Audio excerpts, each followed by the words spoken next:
DG news కి స్వాగతం. కరీంనగర్ గోవా మరియు స్లాబ్ చిప్పింగ్ సంఘం సమావేశం 9/7/2026 నుండి 14/7/2026 వరకు భవన నిర్మాణ కార్మిక సంఘాలు అన్ని బంధు పిలుపుకు మేరకు జేఏసీ కరీంనగర్ గోవా ఇచ్చిన మరియు స్లాబ్ చిప్పింగ్ సంఘం మేము కూడా సమ్మెలో పాల్గొన్నారు.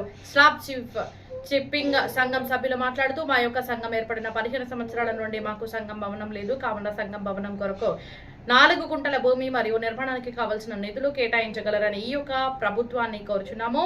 లేబర్ కార్డు ఉన్న ప్రతి సభ్యునికి 50 సంవత్సరాలు నిండిన సభ్యునికి 5,000, 4,000 పెన్షన్. లేబర్ కార్డుల కాల పరిమితి 60 సంవత్సరాల నుండి 70 సంవత్సరాలు పెంచాలి. లేబర్ కార్డు ఉన్న ప్రతి ఒక్క సభ్యునికి ఈఎస్ఐ కొరకు హాస్పిటల్లో ఫ్రీగా ట్రీట్మెంట్ చేయించుకొని ఈ యొక్క ప్రభుత్వాన్ని కోరుచున్నాము.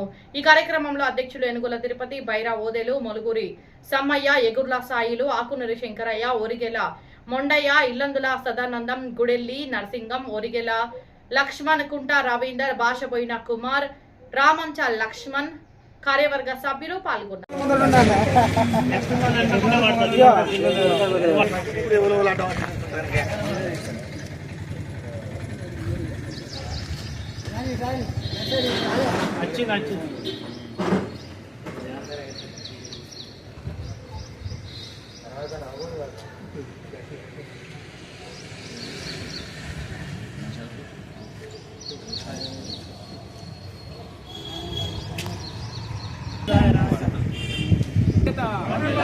కార్మికుల ఐక్యత, కార్మికుల ఐక్యత, దేశ నాయకత్వం, కార్మికుల ఐక్యత,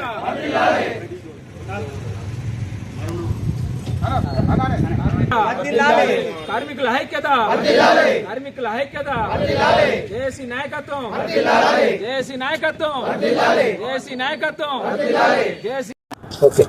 కరీంనగర్ గోవా చిప్పింగ్ సంఘం అధ్యక్షుని ఏనుగుల తిరుపతిని మాట్లాడేది. మాకు ఏమంటే ప్రతి ఒక్క సభ్యులు లేబర్ కార్డు కావాలి. మాకు గత 15 సంవత్సరాలే మేము యూనియన్ పెట్టుకొని మేము ఒక 200 మంది ఉన్నాం. మాకు భవనం లేదు ఇంతవరకు. మాకు ఒక భవనం కావాలి. మాకు పెయింటింగ్ 50 సంవత్సరాలు దాటిన ఒక పెయింటింగ్ 5,000 రూపాయలు ఇవ్వాలి. లేబర్ కార్డులు మాకు 7 ముద్రల వరాక మేము చేసే పని 7 ముద్రల వరాక మాకు అక్కడ లేబర్ కార్డు రిన్యూవల్ అవుతలేవు. 5 సంవత్సరాలు చేస్తే మాకు రిన్యూవల్ చేస్తారు చూడాలి.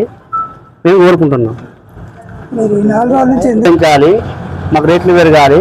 అందులో ఒకటి మాకు భవనం లేక భవనం కోసం మాకు కావాలని మేమంతా కార్మికులం.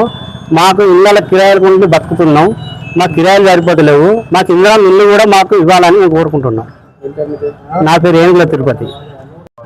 9 తారీఖు నుండి దుడ్డెల మల్లేషు భవన నిర్మాణ కార్మిక సభ్యుడిని 9 తారీఖు నుండి 14 తారీఖు దాకా బంద్ చేపట్టడం జరిగింది జేఏసీ సంఘాల ఆధ్వర్యంలో.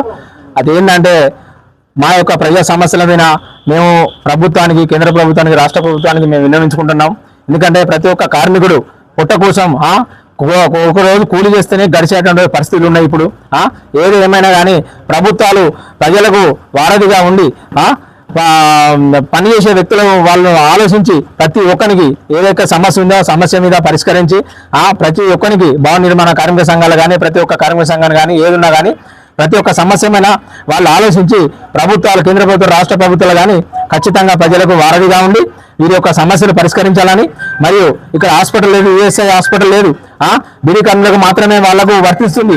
అదే ఈ కార్మికులకు మాత్రం ఖచ్చితంగా వీరి యొక్క సమస్య పైన వీరి యొక్క హాస్పిటల్ పోతే వీళ్ళకు లేనటువంటి పరిస్థితులు ఉన్నాయి. కాబట్టి ఏది చేసి పట్టుదలతోటి రాష్ట్ర ప్రభుత్వం, కేంద్ర ప్రభుత్వం చొరవ తీసుకొని జిల్లాకు ఒకటో ఎక్కడైనా కంపల్సరీ చేయించి ప్రతి ఒక్క కార్మిక భవన నిర్మాణ సంబంధించిన కార్మికులకు ప్రతి ఒక్కరికి హాస్పిటల్లో వసతి కల్పించి వారి యొక్క వైద్య సదుపాయాల గురించి ఆలోచించాలని కోరుకుంటాను.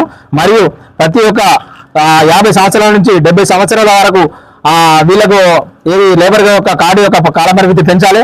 మరియు వీరికి ప్రతి నెలకు 5,000 పింఛను కూడా వీళ్ళకి ఇవ్వాలని ప్రతి ఒక్క మా యొక్క బాధను విన్నవించుకుంటాను. భవన నిర్మాణ కార్మిక సంఘాల నుంచి గీతా భవన్ నుండి కలెక్టర్ ఆఫీస్ వరకు ర్యాలీగా వెళ్ళడం జరిగింది. జేఏసీ సంఘాల ఆధ్వర్యంలో ర్యాలీగా వెళ్ళి అక్కడికి పోయి వినతి పత్రం కలెక్టర్ గారికి మరియు వారికి వినతి పత్రం సమర్పించడం జరిగింది. మాకు ఒక 4 గుంటల స్థలం కావాలి మరియు మా యొక్క సమస్యను పరిష్కరించాలని కలెక్టర్ గారికి ఈ రోజు మేము విన్నవించడం జరిగింది.